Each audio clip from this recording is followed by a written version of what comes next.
Jadi hari ini kita bakal bahas tentang materi pertama ya. Kita mulai dari awal. Itu tentang vektor. Kalau sempat sedikit-sedikit nanti masuk ke soal kinematika. Nah jadi kan di SMA udah belajar vektor. Terus udah belajar kinematika juga. Jadi nanti untuk fisika gitu ya. Kamu dari fakultas apa gitu ya?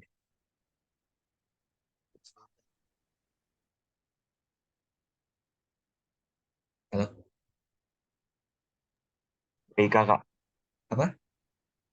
STIK. Oh, stika. Sip. Kalau stay berarti fisikanya fisika A ya. Nah, jadi fisika itu kebagi dua ya. Di ITB ada fisika A sama fisika B. Mata kuliahnya maksudnya. Kalau misalkan beberapa fakultas ada yang dapat fisika B, beberapa fakultas ada yang dapat fisikanya fisika A. Yang ngebedain sebenarnya cuma ini aja, cuma jumlah materi yang dibahas. Kalau fisika A itu lebih banyak daripada B gitu aja. Tapi intinya dari fisika A atau fisika B untuk semester satu sih sama semua. Jadi ntar yang dibahas itu kita mulai dari bab pertama itu tentang kinematika. Kinematika. Pembahasan ini mencakup tentang vektor, terus nanti gerakan di satu dimensi dan gerakan di dua dimensi. Gitu. Terus habis kinematika itu dua dimensi atau tiga atau lebih ya, atau lebih atau lebih gitu. Nah terus habis kinematika nanti kita bakal bahas tentang konsep dinamika. Nah di bab dinamika ini yang dibahas nanti tentang ya biasanya awal-awal itu kita perkenalan lagi sama yang namanya konsep gaya. Jadi ntar ada banyak-banyak jenis gaya kita kenalan sama gaya itu apa aja gitu. Terus yang kedua nanti kita lebih kenal ke konsep ini kasus gitu ya. Kasus-kasus yang melibatkan gaya. Habis dinamika nanti kita belajar tentang konsep energi. Di bab energi ini nanti yang kita bakal pelajari itu tentang pertama tentang konsep energi dulu. Energi itu ada apa aja, terus habis itu konsep kerja. Nah, terus relasi kerja dan energi. Relasi kerja energi dan beberapa kasus-kasusnya gitu. Terus nanti habis bab energi kita bakal masuk ke bab momentum linear. Momentum. Nah, di bab momentum ini nanti yang bakal dibahas itu tentang pengenalan besaran dulu. Jadi akan dibahas tentang momentum dan impuls, terus nanti bakal dibahas tentang hukum-hukum kekekalan yang terjadi di momentum ini. Hukum kekekalan. Dan yang terakhir itu tentang jenis-jenis tumbukan, peristiwa tumbukan dan kasus-kasusnya. Gitu. Setelah bab momentum, nanti kita bakal masuk ke bab tentang dinamika rotasi, dinamika benda tegar. Dinamika benda tegar. Nah, jadi yang ditinjau bedanya sama dinamika yang pertama, benda apapun yang kita, meskipun ada objek yang punya bentuk gitu ya. Tapi di dinamika yang pertama waktu kita baru kenalan sama gaya tuh bentuk objek enggak terlalu kita perhatiin. Jadi kita kadang nyebutnya ini dan dinamikanya dinamika benda titik. Dinamika benda titik itu. Meskipun objeknya kayak kotak, segitiga, bulat gitu, tapi kita abaikan bentuknya. Nah, kalau di benda tegar bentuk-bentuk itu udah nggak diabaikan lagi. Jadi nanti kita bakal belajar dulu tentang konsep rotasi, terus konsep sistem partikel, dan benda tegar, gitu ya. Benda tegar. Habis itu masuk terakhir ke gerak menggelinding, gerak menggelinding. Jadi nanti yang melibatkan torsi dan sebagainya. Gitu. Nah, untuk fisika dasar A, gitu ya. Materinya tuh ada 5 ini. Ini adalah materi sampai UTS. Nah, jadi nanti setelah bahas 5 bab ini, biasanya tuh kalian bakal menghadapi UTS. Gitu. Dan yang diuji adalah soal-soal dari 5 bab ini. Gitu. Nah, setelah UTS, nanti ada lagi materinya. Biasanya sih setelah UTS itu masuknya mulai dari getaran dan osilasi. Getaran dan elastisitas, sorry. Getaran dan elastisitas. Jadi nanti bab tentang gerakan di bab ini kita bakal bahas tentang gerakan osilasi. Terus setelah bahas gerakan osilasi nanti bahas tentang sifat elastis benda, gitu ya. Sifat elastis. Terus nanti bakal bahas tentang ya kasus-kasus yang melibatkan osilator, osilator harmonik, kayak gitu. Setelah bab getaran, nanti kalian bakal masuk ke bagian ini gelombang, gelombang mekanik.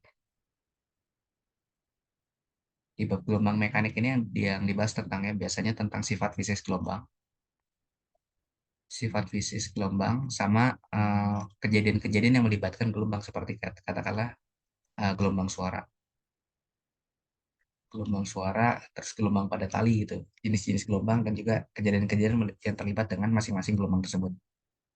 Nah, setelah belajar gelombang mekanik, nanti kita bakal masuk ke materi ini, materi tentang hukum termodinamika 1 dan 2.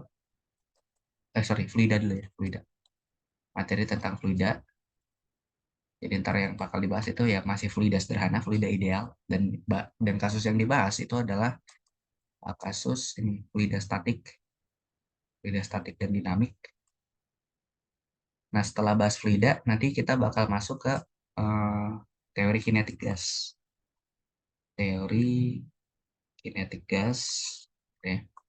Setelah bahas teori kinetik gas, nanti bakal masuk ke hukum 1 dan 2 termodinamika. Nah, bahasan-bahasan di teori kinetik gas dan hukum 1 dan 2 termodinamika ini mirip-mirip. Kalau teori kinetik gas itu lebih meninjau ke apa relasi dari gerakan-gerakan partikel kepada nanti variabel-variabel yang bakal dikenalkan di hukum 1 dan 2 termodinamika. Ya, kurang lebih ini materi-materi yang bakal kalian hadapi nanti ketika semester 1 gitu ya. Terutama untuk fisika A, ada sekitar 5 bab untuk UTS, terus untuk UAS juga ada sekitar 5 bab. Ya, itu jadi persebaran materinya masih seimbang. Dan kebanyakan untuk yang fisika A ini kan masih ya kinematika dan lain-lain gitu udah pernah belajar di SMA ya. Jadi kebanyakan kita cuma mengulang lagi apa yang udah dipelajari di SMA, tapi bedanya adalah diperdalam, ditambah beberapa poin-poin tertentu yang waktu SMA tuh nggak diajarin. Gitu ya. Ini terkait review materi. Nah, jadi sekarang kita bakal mulai dari yang materi pertama banget dulu, kinematika dan yaitu dari vektor dan gerakan 1 dimensi. Kalau sempat sampai gerakan 1 dimensi. Pertama kita masuk tentang vektor. Nah, ingat kan dulu waktu SMA udah pernah belajar bahwa besaran-besaran itu ada banyak, gitu kan ya. Bisa kita klasifikasikan berdasarkan uh, ini ya, bisa kita klasifikasikan berdasarkan dia dia besarannya fundamental atau enggak. Fundamental. Ini jenis besaran. Nah, besaran yang fundamental itu adalah besaran yang pengukurannya itu apa ya? Semua besaran lain tuh bisa diturunkan dari besaran yang kita ukur tadi. Nah, besaran fundamental tuh ada apa aja? Nah, kalau besaran yang kita klasikan dari fundamentalitasnya, maka nanti kita bakal dapat besaran pokok dan besaran yang turunan gitu. Nah, besaran turunan ini adalah besaran-besaran yang pada dasarnya dia terdiri dari besaran-besaran fundamental yang kita ukur ini. Jadi besaran fundamental itu pas kita ukur kita udah nggak bisa nge-breakdown dia tersusun dari besaran apa lagi sih gitu. Nah, sementara kalau besaran turunan dia pasti tersusun dari besaran fundamental. Nah, kalau besaran pokok, nah itu adalah yang tidak bisa dibagi-bagi lagi. Itu ada 7 ya. Ada 7 yang udah kita kenal di SMA itu ada massa, terus ada waktu, ada panjang, terus ada temperatur, terus nanti ada misalkan apa sih, kuat arus, terus ada intensitas listrik, intensitas cahaya gitu ya. Intensitas cahaya dan yang terakhir itu ada 76 ya. Itu 2 3 4 5 6. Sorry. Yang terakhir itu ada jumlah zat, jumlah zat. Nah, ini besaran-besaran ini adalah besaran-besaran yang kalau kita ukur udah dia menjadi nilai pokok yang nggak bisa disusun atas apa-apa lagi. Masa ya udah dia menunjukkan tingkat kelembaban benda. Waktu menunjukkan adalah seberapa lama peristiwa berlangsung. Panjang itu menunjukkan adalah seberapa jauh objek itu bergerak. Kayak gitu ya. dan itu nggak bisa di breakdown breakdown lagi. Sementara kalau besaran turunan itu udah banyak dan semuanya itu tersusun dari besaran-besaran pokok. Kayak contohnya misalkan gaya, gaya gitu ya. Gaya itu bisa tersusun dari massa dikali percepatan, dan percepatan itu sendiri pada dasarnya itu adalah merupakan gabungan dari panjang dibagi sama waktu kuadrat kayak gitu. Jadi gaya itu bisa disusun dari besaran-besaran pokok ini. Nah, itu jenis besaran kalau misalkan kita lihat dari fundamentalitasnya. Apakah dia udah benar-benar fundamental, nggak bisa dibagi lagi, atau ternyata masih bisa dibagi-bagi lagi.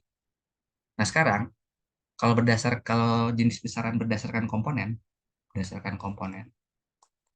maka di SMA dulu kita udah belajar bahwa besaran itu punya dua jenis berdasarkan komponennya, yaitu besaran skalar yang pertama. Skalar. Nah, besaran skalar itu dia cuma punya komponen, yaitu yang bisa kita ukur dari dia, itu adalah cuma nilainya aja.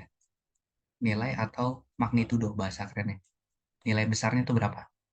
Kayak contoh kita salah satu besaran skalar itu contohnya apa? Misalkan temperatur.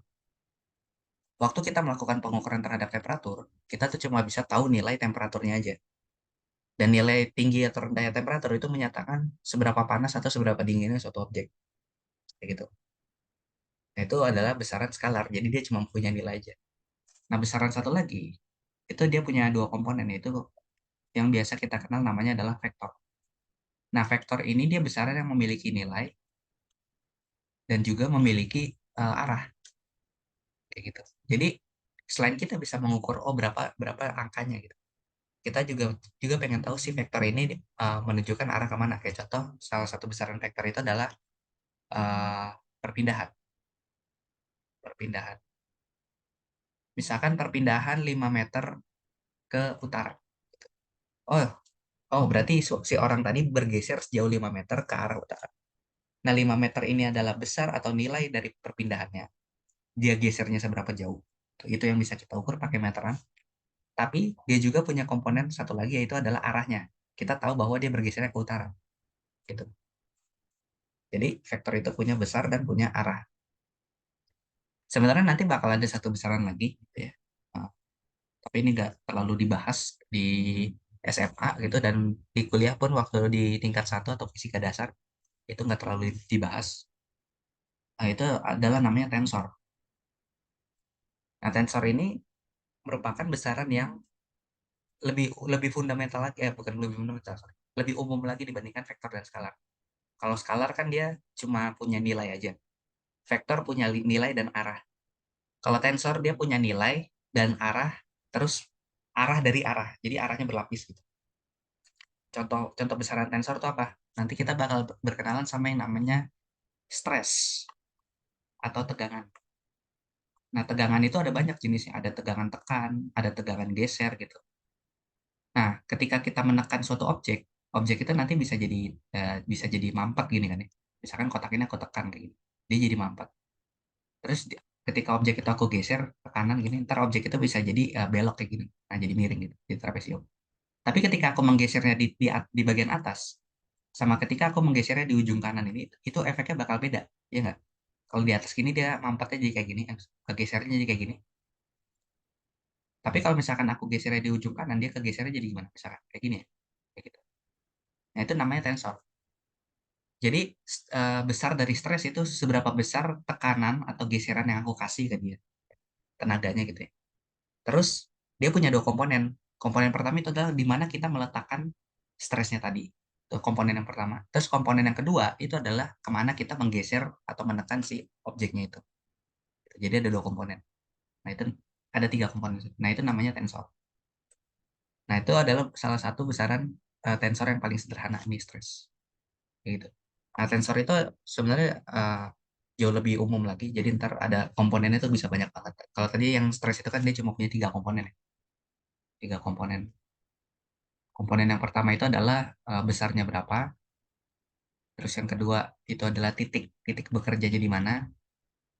Terus yang ketiga itu arah gesernya kemana. Arah geser atau arah kerjanya kemana. Ini cuma ada tiga komponen. Nanti bakal ada tensor-tensor yang misalkan dia punya empat komponen, lima komponen, enam komponen, dan seterusnya. Tapi intinya semua besaran itu sebenarnya adalah suatu tensor. Vektor itu juga suatu tensor, tapi dia punya orde. Orde itu menunjukkan jumlah komponennya. Kalau skalar itu tensor orde ke 0. Komponennya cuma satu. Vektor itu adalah tensor orde kedua. Komponennya ada, sorry, orde pertama. Komponen ada dua. Kalau stres ini termasuk tensor orde 2. Komponen ada tiga. Nanti tensor orde 3, komponen 4, dan seterusnya. Kayak gitu. Nah, ini jenis-jenis besarannya. Kita lihat dari fundamentalitasnya ada besaran pokok dan besaran turunan. Kalau kita lihat dari komponennya itu ada skalar, vektor, atau yang lebih umum lagi tensor. Nah, kita bakal bahas tentang vektor sekarang, yang paling sederhana. Nggak paling sederhana sih, yang bentuk tensor yang paling sederhana kedua setelah skalar. Nah, seperti yang kita tahu kan, vektor itu dia adalah besaran yang punya nilai dan punya arah, kayak gitu ya. Nah, suatu vektor karena dia punya nilai dan punya arah, sorry, karena suatu vektor itu dia punya punya nilai dan arah, maka kita butuh butuh suatu notasi, gitu ya. Kita butuh butuh notasi yang bisa menggambarkan apa? Yang bisa menggambarkan nanti besarnya itu berapa, gitu ya. Jadi nilainya berapa, dan juga satu notasi lagi untuk menggambarkan arahnya kemana, kayak gitu. Nah, notasi yang biasa digunakan pakai vektor itu ada dua. Dia bisa pakai notasi aljabar. Jadi dituliskan dalam bentuk variabel gitu ya. Atau satu lagi pakai notasi geometri. Notasi geometri. Jadi digambarkan sebagai suatu panah. Digambarkan sebagai panah gitu ya. Yang mana panahnya ini punya dua komponen. Yang pertama, misalkan aku gambar panah kayak gini. Nah, panjang dari panahnya itu merepresentasikan besar dari vektornya. Panjang panah itu sama dengan besar dari besaran vektornya. Sementara si kepala panahnya itu menunjuk ke arah mana, arah yang ditunjuk kepala panah ini arah atau arah panah gitu ya. Arah panah itu sama dengan arah dari vektornya. Arah dari vektornya itu menuju ke mana? Kayak gitu. Itu kalau kita gambarkan dalam notasi geometri. Dan notasi geometri ini sebenarnya nanti bakal bergunanya ketika kita melakukan analisis pada kasus yang memiliki vektor dengan ada banyak vektor.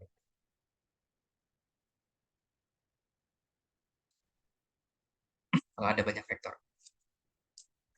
Nah, kalau notasi aljabar itu kita menuliskan si vektor itu pakai suatu huruf. Huruf yang lambangnya misalkan kayak kayak huruf A gini ya. Tapi di atas huruf A-nya ini ada panahnya. Nah, ketika kita punya variabel yang dituliskan sebagai huruf dan ada panahnya di atasnya, maka variabel tersebut adalah variabel vektor. Atau bisa juga dituliskan sebagai huruf cetak tebal gitu, bold. Cuma kalau ditulisan agak susah nulis bold gitu ya. Cuma di buku-buku suka ada huruf misalkan A ditebelin. Nah, itu berarti dia vektor. Atau bisa juga vektor-vektor khusus yaitu vektor unit. Dia ditulisannya kayak gini. A tapi ada topinya. Nah, ini juga vektor, tapi dia vektor khusus, namanya vektor unit. Vektor unit, kayak gitu ya. Terus ada juga magnitudo dari vektor, yaitu uh, variabel vektor, berarti A ada topinya, A ada panahnya gitu di atasnya, tapi dia dikasih tanda mutlak, kayak gini. Nah, ini artinya magnitudo vektor, atau panjang dari vektor. Terus ada lagi satu lagi, misalkan huruf A aja, nggak ada lambang vektornya, nggak ada panahnya, nggak ada tanda mutlaknya, berarti ini sama. Ini juga adalah magnitudo dari vektor.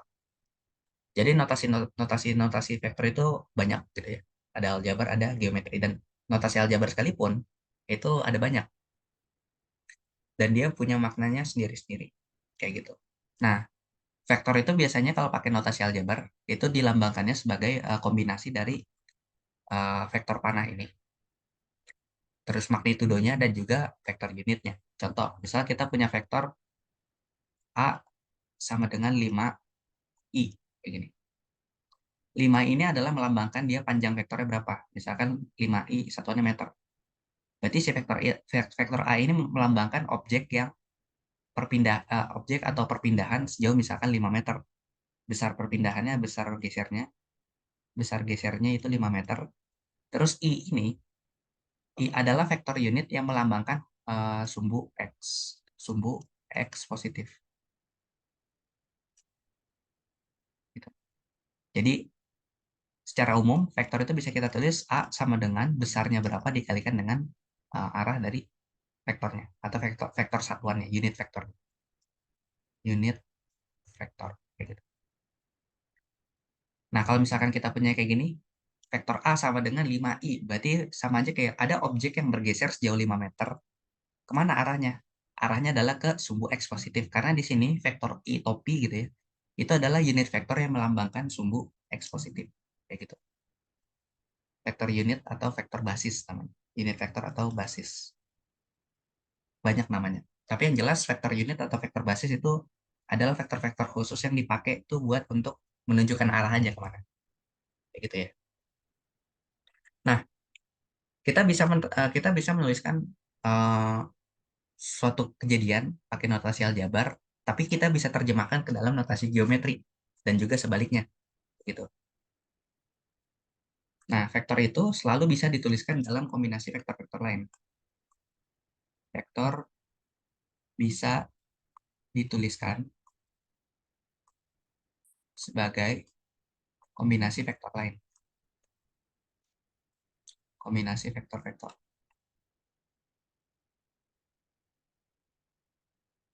Nah, tapi sebelum kita jadi vektor itu bisa dituliskan sebagai kombinasi vektor-vektor. Tapi sebelum kita menuliskan vektor sebagai kombinasi vektor-vektor, kita kenalan dulu sama yang namanya vektor unit. Vektor unit yang spesial. Vektor unit yang spesial. Yaitu vektor yang berada pada koordinat kartesian. Jadi misalkan kita punya koordinat kartesian, kita punya sumbu X, kita punya sumbu Y, kita punya sumbu Z. Kayak gitu. Nah, semua vektor itu bisa selalu dituliskan dari vektor-vektor yang ada di bidang X, Y, Z-nya ini. Vektor yang arahnya ke sumbu X positif itu adalah namanya kita kasih vektornya itopi. Itopi itu apa? Itopi itu adalah vektor unit atau vektor basis yang melambangkan suatu objek yang bergerak di sepanjang sumbu X. Kayak gitu.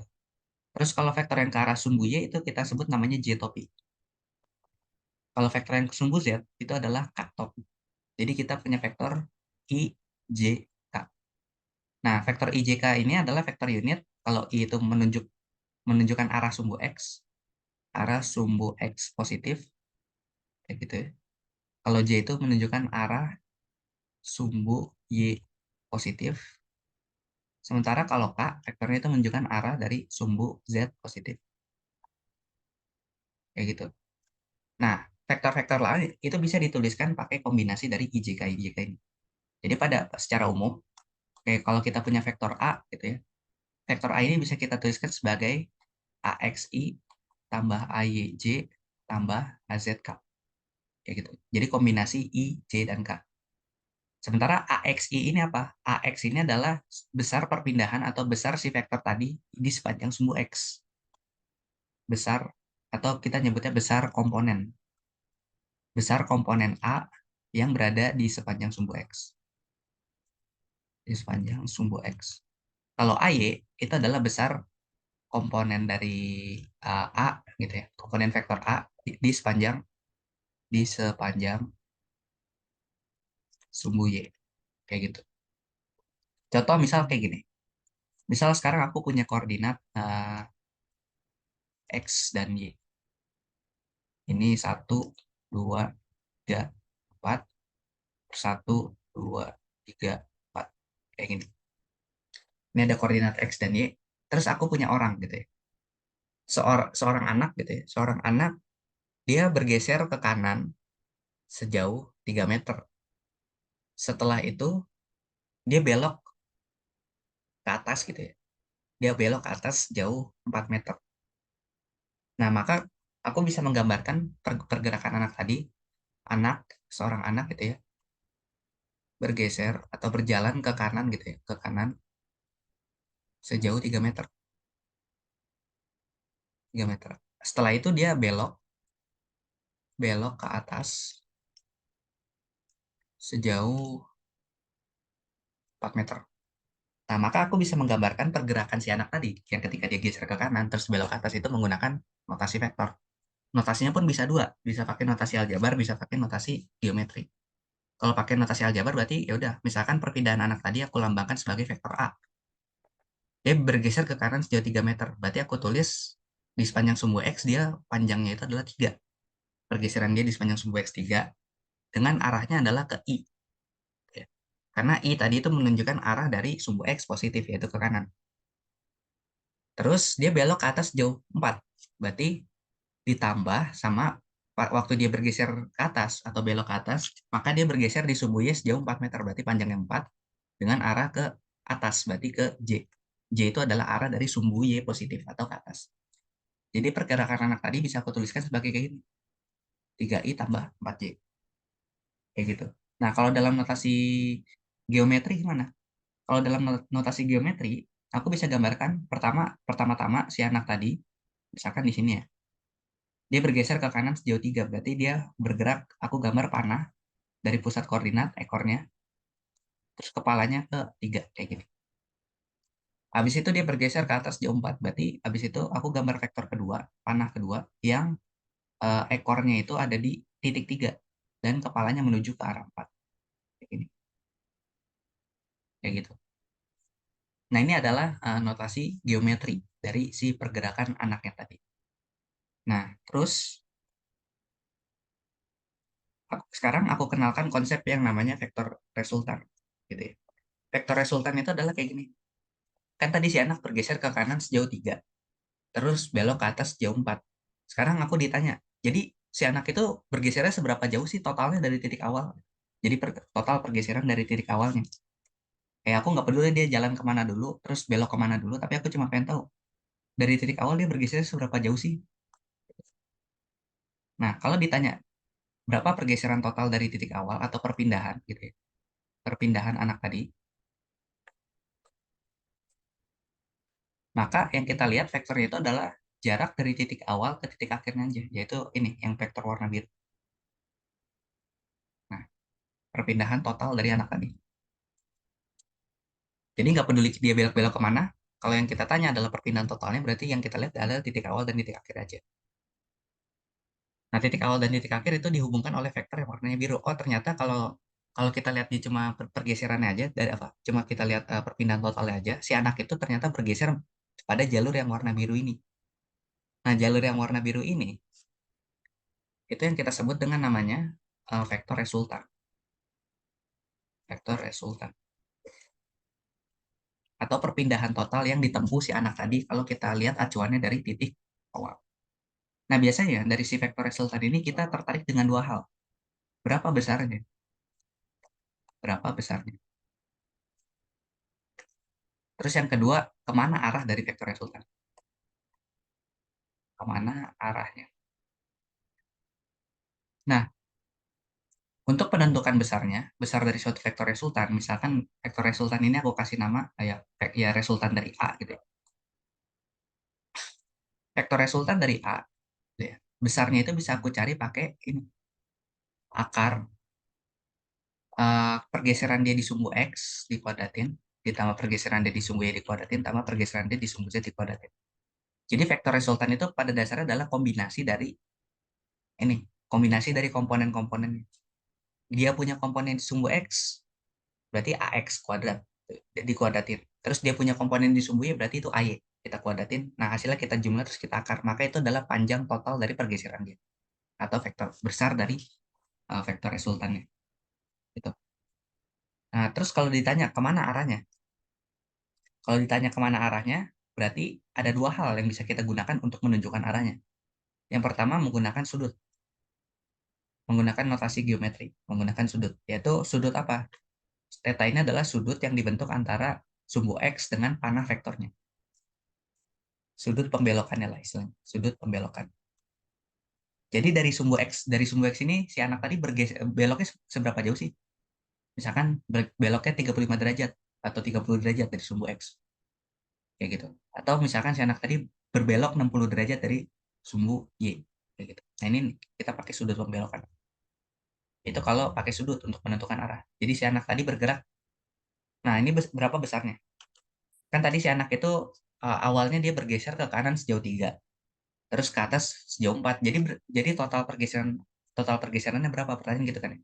Total pergeseran adalah kan ke kanan 3, ke atas 4, berarti 3 kuadrat ditambah 4 kuadrat, terus kita akar.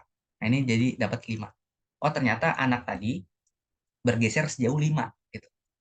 Total pergeserannya adalah sejauh 5. Dia berpindah sejauh 5 dari titik awal. Nah, kalau kita nyatakan arahnya pakai sudut pembelokan, misalkan bergeser sejauh 5 membentuk sudut 30 derajat dari sumbu Y. Berarti kita bisa jawab, kalau ditanya kemana anak itu tadi pindah atau pergi, anak tadi pergi sejauh 5 meter berbelok dari sumbu Y sebesar 30 derajat. Kayak gitu. Itu kalau pakai sudut pembelokan untuk nentuin arahnya.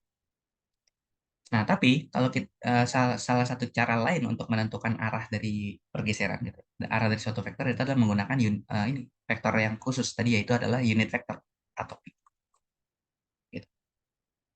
Nah, kalau menggunakan unit vektor, maka kita harus mendefinisikan unit vektor yang menunjukkan arah dari vektor A ini. Arah dari vektor A ini bisa kita cari pakai panjangnya si A, gitu ya, dibagi dengan, vektor A itu sendiri dibagi dengan panjangnya si A. Maka nanti hasil dari pembagian vektor A dengan panjangnya A itu akan menghasilkan unit vektor yang gunanya untuk menunjukkan kemana arah dari si anak tadi berbelok. Kayak contoh, tadi kan kita udah dapat ya, ketika si anak tadi geser ke kanan 3, terus belok ke atas jauh 4, maka vektornya itu adalah 3i ditambah 4c. Sementara tadi kita udah tahu total pergeserannya atau resultan pergeserannya, yaitu seberapa jauh anak tadi bergeser dari titik awal. Kalau kita lihat awal dan akhir aja, yaitu sebesar 5. Maka unit vektor yang melambangkan pergeseran anak tadi bisa kita tulis sebagai kayak gini. Bisa kita tulis sebagai A dibagi dengan panjang A, yaitu 3i plus 4j dibagi 5. Atau unit vektornya itu adalah 3/5i ditambah 4/5j. Kayak gitu. Oke. Nah, ini unit vektor yang melambangkan kemana sih anak tadi pergi, tapi tanpa kita bergeser. Jadi sama aja kayak ditanya, tadi anaknya perginya ke arah mana ya? Kayak gitu. Gitu. Kalau tadi kan yang vektor yang ini, yang 3i tambah 4j, itu adalah anaknya pergi ke kanan 3, ke atas 4. Jadi kita benar-benar tahu arahnya dan juga tahu seberapa jauh dia pergi. Tapi kalau atopi, kita cuma tahu kemana dia pergi aja, tapi kita nggak tahu dia perginya seberapa jauh. Itu atopi. Jadi ini cuma buat nunjuk arah. Oh, tadi si anak tadi perginya itu ke kanan 3/5, terus arahnya ke kanan 3/5. Terus habis itu ke atasnya arahnya 4/5.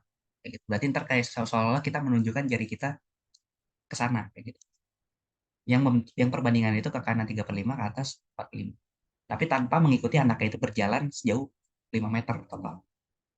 Nah, itu adalah kalau kita menunjukkan arah pakai notasi uh, vector unit. Jadi ada dua notasi yang bisa kita gunakan, pakai notasi geometri atau pakai notasi vector unit. Nah, kalau pakai notasi geometri itu pakai panah dan juga sudut sudut pembelokan. Kalau pakai notasi aljabar itu dinyatakan sebagai angka dan juga vektor perkalian vektor unitnya. Kayak gitu. Nah, terus tadi aku udah bilang, kalau misalkan kita mendeskripsikan suatu vektor itu pakai notasi aljabar, kita bisa transformasi dia atau gambarkan dia dalam notasi geometri. Kayak contoh kayak gini. Kan anak bergeser ke kanan sejauh 3, belok ke atas sejauh 4. Maka aku bisa bikin aljabar itu adalah 3i tambah 4j. Terus aku gambar dia kayak gini, gambar. Oh, ternyata ada panah merah ke kanan, terus sejauh panjangnya 3, terus ada panah kuning ke atas panjangnya 4. Maka nanti aku bakal dapat panjang total anaknya itu adalah panah yang biru. Kayak gitu, atau itu vektor resultan. Nah, untuk menentukan sudut pembelokan itu aku bisa tentukan pakai pembelokan terhadap sumbu X, misalkan di sini sudut pembelokannya pakai theta gitu ya. Atau bisa juga pakai sudut pembelokan terhadap sumbu Y. Katakanlah pakai alfa di sini. Nah, itu bebas. Tergantung kita pengen merefernya dia beloknya dari mana sih gitu.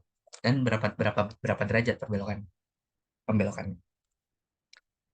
Nah, cara nyari sudut pembelokan itu adalah kita gunakan vektor-vektor yang komponen-komponen vektor yang sudah ada. Kayak misalkan aku pengen merefer dia sudut pembelokan terhadap sumbu X, berarti theta ini. Berarti cara nyari theta. Jadi kan aku punya segitiga kayak gini ya. Ini A, sementara ini besar dia gerak di sumbu X, berarti itu AX gitu ya, komponen yang di sumbu X. Dan ini adalah pergerakannya di sumbu Y atau komponen dia AY. Gitu. Kalau aku pengen pakai sudutnya itu adalah theta, pengen nyari tetanya, maka aku bisa pakai perbandingan trigonometri yang menghubungkan A, AY, atau AX. Nah, kalau pakai perbandingan trigonometri berarti kita punya tiga pilihan kan ya. Berarti bisa pakai sin theta. Kalau pakai sin theta itu berarti AY per AX, sorry AY per A. Kalau pakai cos theta itu berarti AX per A. Kalau pakai tan theta itu berarti nanti jadinya AY per AX. Dan ini bebas kita pengen pakai yang mana. Tapi yang paling sering dipakai sih yang tan theta ya. Karena ya udah, biasanya kita cuma tahu komponen-komponen aja, uh, tinggal kita pecah gitu nilainya. Oke. Nah, terus kita juga bisa melakukan sebaliknya. Misalkan kita udah dikasih vektor duluan. Kalau tadi kan aku punya vektor dalam bentuk aljabar, aku transformasi atau aku ubah ke dalam bentuk geometrik, diubah ke dalam panah kayak. Nah, sekarang gimana kalau misalkan aku dikasih vektor itu udah dalam bentuk panah duluan, kayak contoh kayak gini. Aku punya vektor ya, arahnya itu ke sana gitu ya. Panjangnya itu 10 meter, terus dia membentuk sudut terhadap sumbu X sebesar 53 derajat. Maka gimana cara aku menuliskan di dalam notasi notasi aljabarnya? Gitu. Nah, misalkan aja vektor yang panahnya panjangnya 10 meter itu adalah vektor A. Oke. Vektor A itu selalu bisa dituliskan sebagai kombinasi dari vektor-vektor basisnya atau vektor-vektor unit yang menunjukkan arahnya, itu vektor satuan I gitu ya, yang menunjukkan arah dia di sumbu X dikalikan dengan AX besar besar dari komponen dia di sumbu X ditambah sama vektor dia di sumbu Y gitu ya. AY itu komponen dia di sumbu Y dan C itu adalah arah pembelokan dia di sumbu Y. Kalau misalkan dia tiga dimensi berarti ntar ada lagi AZ gitu. Nah, sekarang aku pengen nyari AX dan AY ini berapa nilainya. Nah, cara nyarinya gimana? Nah, vektornya pertama kita gambarkan proyeksinya. Jadi suatu vektor yang miring-miring kayak gini, dia bisa kita pecah jadi dua vektor. Ada vektor yang bayangan di sepanjang sumbu X kayak gini. Sama ada vektor yang vektor bayangan dia yang di sepanjang sumbu Y yang ke atas kayak gini. Nah, ini namanya vektor-vektor yang pakai panah merah ini adalah vektor proyeksi. Nah, ketika kita menggambar vektor proyeksi itu sama aja kayak kita mencari panjang bayangan dia atau panjang komponen dia pada suatu sumbu, di sumbu X dan di sumbu Y. Dan ketika kita menggambar proyeksinya itu nggak boleh lebih panjang daripada kepala dari vektor asli. Jadi ini panah yang merah ujungnya itu nggak boleh lebih panjang dari panah yang hitam. Gitu, gitu ya. Karena itu bayangannya. Bayangannya nggak boleh lebih panjang dari uh, orang aslinya gitu ya. Nah, terus yang ke sumbu X, bayangan yang di sepanjang sumbu X nih yang horizontal itu aku kasih nama AX. Sementara yang di sumbu Y, yang vertikal ini aku kasih nama AY. Nah, vektor yang miring ini adalah A doang. Kayak gitu. Oke. Nah, terus panjang dari 10 meter itu adalah sama dengan besarnya dari A. Berarti bisa aku tulis kayak gini. Besar dari A itu adalah A doang, itu adalah 10 meter. Nah, tadi kalau vektor-vektor ini kita gambarkan, aku bisa membuat dia menjadi sebuah segitiga siku-siku kayak gini. Caranya gimana? Vektor AY ini aku geser jadi di ujung dari vektor AX. Jadi aku gambarin dia kayak gini. Ini vektor A, terus ini vektor AX. Nah, ini vektor AY. Nah, kan dia vektornya tadi membentuk sudut 53 derajat terhadap sumbu X. Berarti sudut ini adalah sama dengan 53 derajat. Nah, sekarang aku dapat segitiga siku-siku kan ya. Gitu. Jadi nanti aku bisa bisa nyari nilai AY dan AX pakai perbandingan trigonometri yang menghubungkan sudut apa yang menghubungkan AY AX sudutnya dan juga panjang dari si A. Panjang dari si A kan 10 meter, berarti panjang sisi miring dari segitiga yang aku punya itu adalah 10 meter. Kayak gitu. Nah, berarti kalau kayak gitu aku bisa nyari AX dan AY pakai perbandingan trigonometri aja. Perbandingan trigonometrinya apa aja?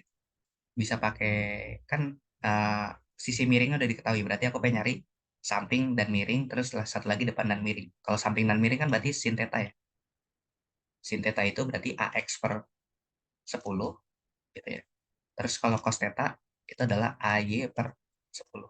Di mana tetanya itu adalah 53 derajat. Sorry, kebalik. Kalau sin theta itu AY per 10. Berarti sin 53 gitu ya. Kalau cos theta itu adalah AX per 10. Cos 53. Ya gitu. Cos theta kan samping per miring ya, berarti AX per 10. Kalau sin theta depan per miring berarti AY per 10. Dari perbandingan ini nanti kita bisa dapat nilai dari masing-masing komponennya. Jadi nilai AY itu adalah 10 panjang dari vektor aslinya dikalikan dengan sin 53. Terus kalau AX-nya itu adalah 10 dikalikan dengan cos 53. Nah, sin 53 itu kan sama cos 53 dia sudut istimewa, jadi bisa langsung kita cari nilai. Sin 53 itu sekitar 3 per 5 ya. Kalau cosnya itu 4 per 5. Sorry, kebalik. Sinnya itu 4 per 5, cosnya 3 per 5. Berarti AY besarnya itu adalah 10 dikali 4 per 5. Itu sama dengan 8. Terus AX itu besarnya adalah 10 dikali 3 per 5. Jadi sama dengan. Nah, dari sini nanti kita dapat, oh ternyata panjangnya AX itu adalah 6. Panjangnya AY adalah 8. Berarti nanti kita bisa membentuk si vektor A, kalau dalam notasi aljabar itu adalah 6i ditambah dengan 8c. Oke. Nah, proses yang kita lakukan ini, ketika kita dikasih vektor dalam bentuk panah dan juga sudut, terus kita cari masing-masing bayangannya atau proyeksinya, itu yang kita sebut dengan namanya proses dekomposisi vektor. Dekomposisi vektor. Jadi kita memecah suatu vektor menjadi komponen-komponennya. Kayak gitu ya.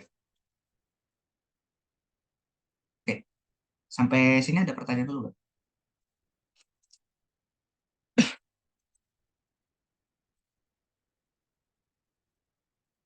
Belum ada?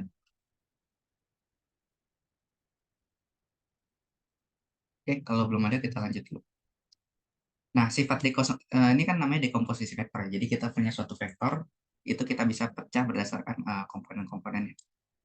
Nah, dekomposisi vektor ini penting dalam artian nanti ini bakal berguna ketika kita melakukan analisis dari vektornya tuh, kalau misalkan dia bukan cuma satu dua, terus kita tertarik berapa sih besar dari resultan vektornya.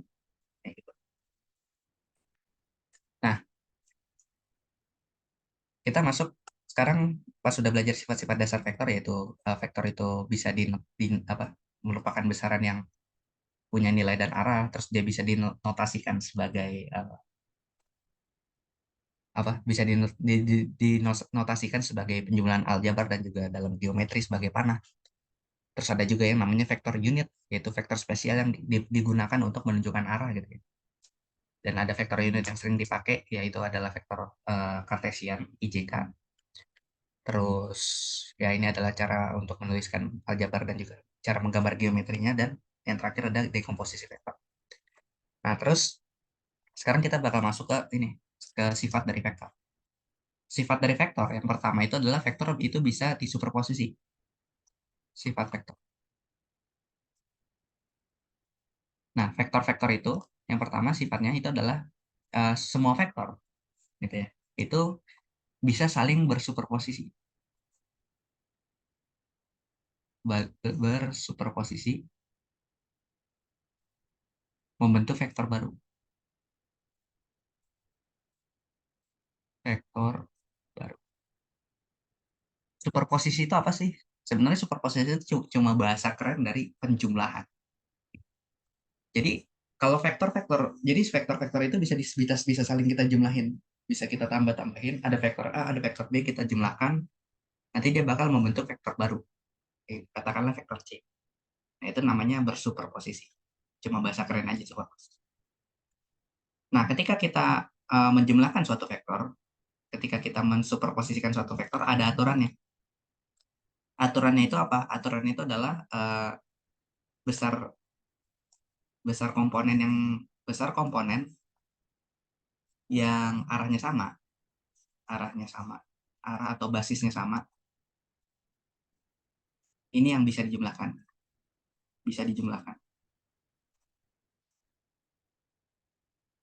Kayak contoh, misal aku punya vektor A, yaitu 5i ditambah 4j. Terus aku punya vektor B, yaitu katakanlah 3i plus 8j. Jangan 8 ya. 3i plus 6j. Maka ketika aku menjumlahkan A plus B, ya, ini aku bakal menghasilkan vektor C, vektor yang baru. Tapi berapa besar dari vektor C? Nah, besar dari vektor C itu bisa peroleh dengan cara menjumlahkan komponen-komponennya. Tapi ingat, ketika kita menjumlahkan komponen, yang bisa dijumlahkan itu adalah komponen yang basisnya sama. Berarti angkanya yang bisa kita tambah-tambahin itu kalau misalkan dia basisnya sama. Kayak contoh, di sini ada basis I dan J. Kalau A itu I-nya itu 5, kalau B itu I-nya 3, maka 5 bisa kita jumlah sama 3. Jadi 5 plus 3, I. Gitu. Terus, eh, di sini B itu J-nya itu ada 4, B itu J-nya ada 6, A itu J-nya ada 4. Berarti yang J kalau kita jumlahkan jadi 4 plus 6, J. Kayak gitu. Tapi 5 nggak boleh dijumlah sama 6. Kenapa? Mereka basisnya beda. 5 itu basis I, 6 itu basisnya J. Jadi kita nggak boleh menjumlahkan kayak gini. 5i plus, bukan 5i plus 6J, sorry. Kita nggak boleh menjumlahkan 5 plus 6 kayak gitu. Karena kenapa? Nanti bingung, ini dikalinya sama I atau J ya? Dikali I atau dikali J? Kayak gitu. Jadi cuma yang basisnya sama itu yang bisa dijumlahin besarnya atau nilainya. Kayak gitu. Jadi ntar kita bakal dapat vektor barunya atau vektor C-nya itu adalah 8i plus 10j. Nah, ini vektor C itu benar-benar vektor yang berbeda, vektor baru yang terbentuk dari komponen-komponen itu adalah A dan B. Kayak gitu. Jadi secara umum, kalau kita punya vektor A yang komponennya AXI tambah BXJ tambah BZK, gitu ya. Sorry, ini vektor B ya. Berarti BXI tambah BYJ tambah BZK. Terus kita punya vektor A yang komponen-komponen itu AXI tambah AYJ tambah AZK, gitu ya. Maka ketika kita menjumlahkan A plus B, gitu ya, itu sama aja kayak kita menjumlahkan AX plus BX untuk arah I, terus AY plus BY untuk arah J, terus AZ plus BZ untuk arah K, kayak gitu. Nah, ini adalah penjumlahan dari vektor sifatnya. Nah, terus sifat penjumlahan yang kedua itu adalah kalau kita penjumlahan yang negatif atau pengurangan vektor, ini sebenarnya sama aja kayak kita menjumlahkan penjumlahan dari dua vektor. Tapi tapi salah satunya arahnya dibalik. Salah satunya arahnya dibalik. Dibalik. Misal, kayak aku punya vektor A yang panjangnya 3i plus 4j. Kayak gitu. Terus kalau aku gambarkan vektor A itu kayak gini. Gitu ya. Terus aku punya vektor B yang panjangnya 3i plus 4j juga. Berarti, berarti ini A gitu ya. Nah, B bentuknya juga sama sana. Panjangnya sama. Nah, ketika B-nya itu aku negatifin atau aku melakukan pengurangan A min B. Nah, ini sebenarnya aku sama aja kayak melakukan penjumlahan A ditambah penjumlahan A, vektor A ditambah vektor kebalikan dari vektor B, vektor minus B. Kayak gitu. Nah, vektor kebalikan dari B ini, itu kalau digambarkan itu sebenarnya adalah sama aja kayak vektor B. Gitu. Kan ini vektor A ya. Kalau B itu arahnya sama kayak A, maka vektor minus B itu sama aja kayak vektor A. Cuma arahnya sekarang kebalik jadi kayak gini. Nah, ini adalah vektor minus B. Kayak gitu. Nah, jadi kalau misalkan aku kurang vektornya, itu sama aja kayak aku ngejumlahin si A dengan negatif dari vektor B. Vektor B yang arahnya dibalik. Kalau vektor B arahnya dibalik, maka nanti nilai-nilainya tuh bakal jadi kebalik semua, jadi negatif semua. Itu jadi minus 3i, minus 4c. Kayak gitu. Nah, jadi kalau ini vektor minus B. Jadi kalau aku lakukan A min B, itu sama aja kayak aku menjumlahkan A ditambah negatif B. Itu A itu kan 3i tambah 4j ya. Nah, ini ditambah sama minus 3i minus 4j. Kayak gitu. Jadi nanti aku bakal dapat vektor A min B itu adalah yang I-nya kita kurang, berarti 3 min 3I ditambah yang J-nya kita kurang 4 min 4J. Jadi dapat nilainya sama dengan 0. Kayak gitu. Jadi setiap vektor yang uh, depannya negatif gitu ya, atau vektor yang diminusin itu adalah kebalikan, arahnya kebalikan dari vektor yang aslinya. Kayak gitu. Nah, terus sifat penjumlahan vektor yang ketiga itu adalah penjumlahan vektor itu bersifat komutatif. Penjumlahan vektor itu dia bersifat komutatif. Komutatif. Jadi ketika kita menjumlahkan A plus B, gitu ya, sama kita menjumlahkan B plus A gitu, itu urutannya nggak ngaruh. Dia nilai penjumlahannya tuh bakal bakal sama aja, gitu ya. Mau yang mana dulu yang kita jumlahkan itu nggak ada ngaruh-ngaruhnya gitu. Jadi dia memenuhi sifat komutatif. Nggak ada batasan tertentu kita harus menjumlahkan urutannya siapa dulu. Nah, ini terkait dengan sifat-sifat penjumlahan sifat superposisi vektor yang penting, gitu ya. Terus selain vektor itu punya sifat superposisi, vektor itu juga punya sifat perkalian. Kita bisa melakukan perkalian vektor. Ini sifat vektor yang kedua, perkalian vektor. Nah, perkalian vektor itu ada 3 jenis. Yang pertama itu perkalian skalar dengan vektor, skalar dengan vektor. Terus yang kedua itu ada perkalian vektor dengan vektor.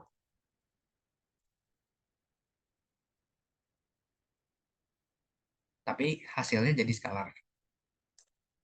Terus yang ketiga itu ada perkalian vektor dengan vektor, tapi hasilnya jadi vektor lagi. Nah, nah, perkalian vektor dengan vektor yang hasilnya skalar ini kita menyebut namanya adalah dot product atau perkalian titik, perkalian dot. Sementara kalau perkalian vektor dengan vektor yang hasilnya adalah vektor baru, itu kita menyebutnya adalah perkalian cross product atau perkalian silang, perkalian cross gitu. Nah, untuk perkalian skalar dengan vektor itu sama aja kayak kita cuma memperbesar atau memperkecil vektor tersebut dengan skala tertentu. Kayak misalkan kita punya vektor 3i tambah 4j. Kayak gitu. Vektor 3i tambah 4j itu kan tadi vektor yang arahnya kayak gini ya. Ini. Dengan panjang total itu adalah 5. Kayak gitu. Terus vektor ini kita kali dengan suatu bilangan skalar, katakanlah 2. Maka ketika kita kali dengan bilangan skalar k sama dengan 2 ini, maka kita bakal dapat vektor 2a. Yang mana vektor 2a itu adalah tinggal komponen-komponen kita kali sama bilangan 2 ini. Berarti 2 dikali 3i tambah 4j. Atau 6i tambah 8j. Jadi cuma vektornya itu bertambah besar, tiap komponen itu sebesar 2 kali lipat. Atau kalau kita gambarkan panahnya sekarang, panahnya itu panjangnya jadi bertambah 2 kali lipat, jadi 10. Kayak gitu. Nah, itu perkalian skalar dengan vektor. Jadi dia cuma memperbesar atau memperkecil vektornya aja. Kalau memperkecil gimana? Misalkan si vektor A ini aku kali dengan bilangan skalar setengah. Jadi dia panjangnya jadi setengah kalinya. Secara aljabar nanti vektor A yang udah dikali setengah atau setengah A itu adalah 3 per 2i ditambah 4 per 2j. Nah, kalau aku gambar, nanti panjangnya adalah, kalau panjang vektor A-nya itu adalah 5, maka panjangnya jadi setengahnya sekarang, jadi 2,5. Kayak gitu. Jadi perkalian skalar dengan vektor, misalkan aku punya bilangan skalar K, gitu ya. Terus aku kalikan dengan vektor A, itu pada dasarnya aku cuma memperbesar atau memperkecil vektor tersebut. Tapi secara aljabar itu sama aja kayak tiap komponen vektornya itu aku kali dengan bilangan skalar ini. Berarti K dikali AX, I tambah K dikali AYJ, tambah K dikali AZ, K. Kayak gitu ya. Dengan K-nya itu bilangan skalar sembarang. Kalau bilangan skalar negatif gimana? Ya sama aja kayak tadi kita membalik vektor itu. Kayak misalkan aku punya vektor B, 3i tambah 4j. Aku kali sama minus 1 jadi minus B. Ya kebalik dia panahnya. Jadi tadinya ke atas, sekarang jadi ke bawah. Kayak gitu aja. Oke, nah itu perkalian skalar dengan vektor. Nah, sekarang gimana kalau perkalian vektor dengan vektor yang menghasilkan skalar, atau kita sebutnya adalah dot product. Nah, dot product, ketika kita melakukan perkalian dot product, ini hasil yang kita peroleh adalah suatu bilangan skalar. Begitu. Nah, yang mana dot product ini bisa dilakukan kalau vektor A atau dan vektor B, atau dua vektor yang kita kali gitu ya, itu saling sejajar. Ada komponen yang saling sejajar komponennya. Ketika A dan B, ketika A dan B itu saling tegak lurus semua komponennya, saling tegak lurus, maka ini nanti otomatis perkalian dot dari A dan B itu bakal jadi 0 gitu ya. Nah, perkalian dot antara A dan B itu bisa aku tulis kayak gini. A dikali dot dengan B kayak gitu ya. Itu hasilnya bisa kita cari pakai komponen-komponen dari A dan B-nya itu kita kalikan untuk tiap semuanya, terus kita jumlahin. Maksudnya gimana? Misalkan gini, aku punya A itu adalah AXI tambah AYJ tambah AZK. Terus aku punya B itu adalah BXI tambah BYJ tambah BZK. Maka ketika ketika aku lakukan A dot B, aku bakal dapat AXBX ditambah AYBY ditambah AZBZ kayak gini. Dan ini nilainya skalar semua, jadi bisa langsung dijumlah semua. Contoh, vektor A-nya misalkan 3i plus 4j. Terus vektor B-nya misalkan 3i plus 4j juga. Jangan sama deh. Misalkan vektor B-nya itu 1 plus 2i. 1i plus 2j kayak gini. Maka ketika aku kalikan dot A dot B gitu ya. A dot B itu sama aja aku kali AX BX. AX itu kan 3, BX itu 1. Berarti 3 kali 1 hasilnya ditambah sama AY BY. AY itu kan 4. Sementara BY itu 2. Berarti 4 kali 2. Berarti jadi 8. Berarti 3 ditambah 8 jadinya A dot B itu hasilnya 11. Kayak gitu. Nah, itu kalau misalkan vektor A dan vektor B-nya dinyatakan dalam notasi aljabar. Tapi kalau misalkan dinyatakan dalam notasi vektor gimana? Misalkan ini aku punya vektor A, panjangnya sekian gitu ya. Terus ada vektor B, panjangnya sekian. Sebutnya theta. Sudut yang dibentuk antara A dan B itu adalah theta. Maka kalau pakai notasi geometri, perkalian A dot B itu bisa aku temukan dari A dot B sama dengan panjang A berapa dikali panjang B berapa dikalikan dengan kosinus dari sudut theta yang dibentuk antara A dan B. Contoh misalkan di sini A-nya panjangnya 5, terus B panjangnya 10. Tetanya itu misalkan 37 derajat. Gitu ya. Maka A dot B-nya bisa aku cari pakai 5 dikali 10 dikalikan cos 37. Kayak gitu. Itu A dot B. Berarti berapa tuh? 50 dikali cos 37. Cos 37 itu kan 4 per 5 ya. Berarti 50 dikali 4 per 5. Itu sekitar 40 meter. 40 satuan gitu ya. Hasil dari A dot B-nya. Kalau pakai notasi geometri. Jadi ini A dot B untuk notasi aljabar. Kalau yang ini A dot B untuk notasi geometri. Kayak gitu. Dan notasi aljabar maupun geometri itu bisa kita pakai. Bisa pakai untuk menentukan apa? Untuk menentukan nanti di sudut yang dibentuk antara dua vektor itu berapa. Atau sebaliknya. Kayak gitu. Mungkin aku coba kasih contoh dulu ya. Tadi kan kita udah belajar banyak, udah belajar tentang sifat superposisi, udah belajar tentang perkalian vektor, dan juga perkalian dotnya. Sekarang aku kasih contoh dulu. Aku kasih contoh. Contoh pertama ini terkait dengan sifat superposisinya, atau sifat superposisi vektor.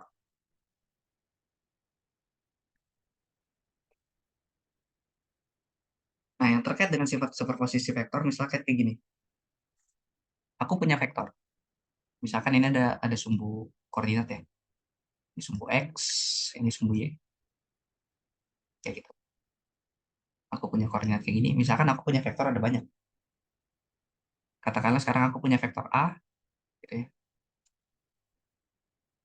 Punya vektor A. Terus aku punya, terus si A-nya ini dia membentuk sudut theta gitu ya. Terus aku punya vektor B, misalkan kayak gini. B itu membentuk sudut alfa gitu terhadap sumbu Y. Panjang A misal 10 meter, panjang B misal 4 meter. Terus aku punya vektor C, yang mana vektor C-nya ini aku nggak tahu panahnya gimana, tapi yang jelas si vektor C ini dia apa sih namanya? Kalau dituliskan secara aljabar gitu ya, dituliskan secara aljabar dia besarnya itu adalah minus 3i minus 4c. Nah, pertanyaan aku simpel. Pertanyaan aku cuma kayak gini sebenarnya. Oh ya, tetanya belum ya. Sudut yang dibentuk si A, yaitu sudut theta tadi terhadap sumbu X. Tetanya itu misalkan berapa ya, yang gampang. 37 derajat lah ya. Terus si alfanya itu sudut yang dibentuk sama si B terhadap sumbu Y juga misalkan 37 derajat juga. Ya gitu. Jangan deh. Tetanya 53, alfanya 37. Nah, pertanyaan aku simpel. Kayak gini. Berapa, berapa besar vektor resultan? Vektor resultan atau vektor penjumlahan total dari si tiga vektor A, B, dan C. Itu pertanyaan yang pertama. Terus pertanyaan yang kedua, itu si vektor resultan tadi dia membentuk sudut berapa derajat? Membentuk sudut berapa derajat dan sudutnya itu dibentuk terhadap sumbu apa? Terhadap sumbu apa? Terus yang ketiga itu ini, yang ketiga itu adalah kalau dinyatakan sebagai notasi aljabar. Nah, maka gimana notasi aljabar dari vektor resultannya? Dari resultan. Kayak gitu. Gimana notasi aljabar dari vektor resultannya? Terus yang keempat, nah aku pengen tahu nih, si C itu kan nggak aku gambar ya. Jadi aku nggak tahu dia nggak bentuk sudutnya berapa-berapa aja. Nah, aku pengen tahu berapa sudut yang dibentuk, sudut yang dibentuk antara vektor C dan vektor B. Nah, berapa sudut yang dibentuk antara vektor C dan vektor B? Kayak gitu. Oke, jadi ada 4 pertanyaan. Nah, ini kita coba kerjain ya. Pertanyaan. Yang pertama, berapa besar dari vektor resultan? Berarti kalau aku pengen nyari resultan, caranya itu adalah aku mencari ini. Misalkan vektor resultannya itu adalah R. Kalau besar dari vektor resultan berarti R doang.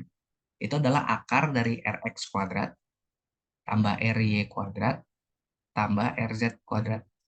Yang mana Rx ini adalah total vektor di sumbu X. Total vektor di sumbu X. Kalau Ry itu berarti total vektor yang ada di sumbu Y. Kalau Rz, gitu ya, berarti itu adalah total vektor di sumbu Z. Kayak gitu. Nah, ini aku cari dulu masing-masing total vektornya berapa, baru aku bisa nentuin resultannya. Nah, caranya gimana? Caranya adalah kita pecah dulu vektor-vektornya supaya kita bisa nemuin siapa aja vektor yang di sumbu X, siapa aja vektor yang di sumbu Y, dan siapa aja vektor yang di sumbu Z. Di sini kan kita punya vektornya ada 3 ya, ada A, ada B, ada C. Nah, terus ini si A sama B itu aku pecah. Si A itu berarti ada yang sejajar sama sumbu X, atau kita kasih nama AX. Terus ada juga yang sejajar sumbu Y, atau kita kasih nama AY, kayak gitu. B juga sama. B itu ada yang sejajar dengan sumbu X, kita kasih nama BX. Terus ada juga yang sejajar sumbu Y atas, kita kasih nama BY. Kayak gitu. Gitu juga C. C itu kan dia punya 2 komponen. Komponen itu adalah ada arah I, ada arah C. Tapi kalau kita lihat yang untuk vektor C ini, arah I dan arah J dia tuh negatif. Berarti kita bisa bisa gambar si C itu dia ada yang ke sumbu X, yaitu CX gitu ya, atau arah dengan arah I. Satu lagi yang ke arah J-nya itu negatif ke bawah, itu ada CY ke bawah. Kayak gini. Jadi nanti kita bakal dapat total vektornya itu adalah, misalkan kita gambar lagi sumbunya, ini sumbu X, ini sumbu Y. Di sumbu X itu ada, ke kanan itu ada AX, ke kiri itu ada BX, dan CX. Terus ke atas itu ada AY dan BY. Terus ke bawah itu ada CY. Gitu ya. Nah, tinggal aku cari nih. Berarti di yang di sumbu Y kan nggak ada ya? Yang di sumbu Y, sorry, yang di sumbu Z nggak ada. Berarti aku anggap aja RZ itu nilainya sama dengan 0. Nah, yang di sumbu X, berarti kita totalin sekarang RX. RX itu adalah total vektor yang ada di sumbu X. Yang di sumbu X gimana? Kan ke kanan ada 2, ke kiri ada 3. Sorry, ke kanan ada 1, ke kiri ada 2. Karena totalnya di sumbunya itu ada 3 di sumbu X. Berarti RX bisa aku tulis kayak gini. AX dikurangin CX dikurangin BX. Kenapa AX dikurangin CX dikurangin BX? Karena ingat, aku anggap AX itu adalah vektor yang positif. Arah ke kanan itu arah positif. Maka arah-arah yang lain yang berlawanan dengan arah yang pertama itu adalah kebalikannya vektornya. Berarti arah negatif.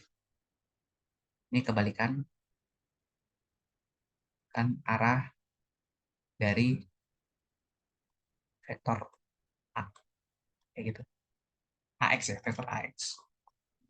Jadi ketika vektor pada saat terletak pada satu sumbu, tapi dia apa sih namanya, arahnya berlawanan, maka dia dikurang vektor. Jadi negatif tandanya. Terus kalau RY, RY berarti kan sekarang total vektor di sumbu Y. Di sumbu Y ada siapa aja? Ke atas itu ada AY dan BY, ke bawah ada CY. Misalkan arah ke atas itu aku anggap sebagai arah yang positif. Maka RY itu bisa aku cari adalah AY plus BY dikurangin sama CY. Kayak gini. Itu RY. Ke atas positif, CY kan ke bawah sendiri. Jadi dia nilainya negatif.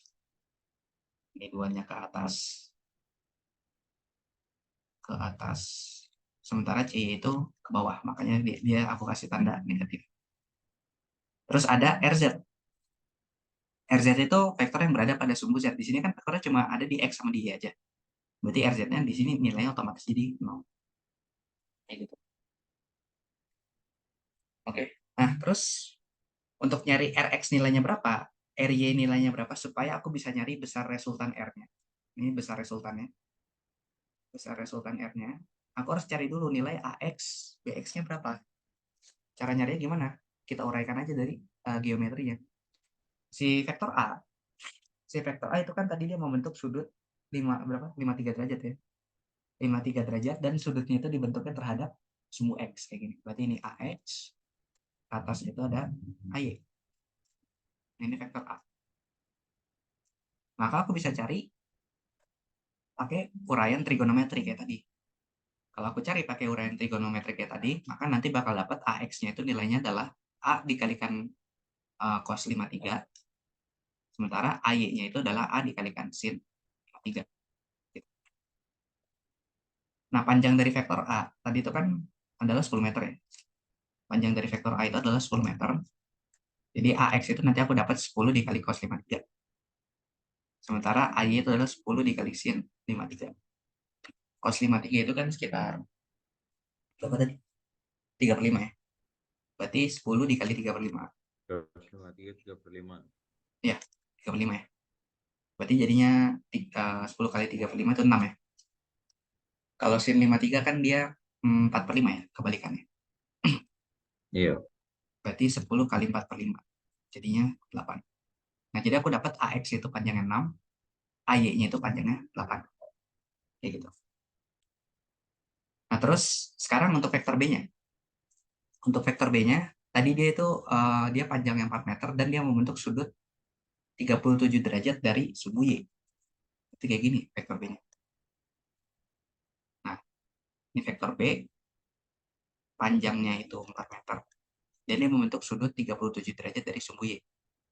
Ini alfanya 37 derajat.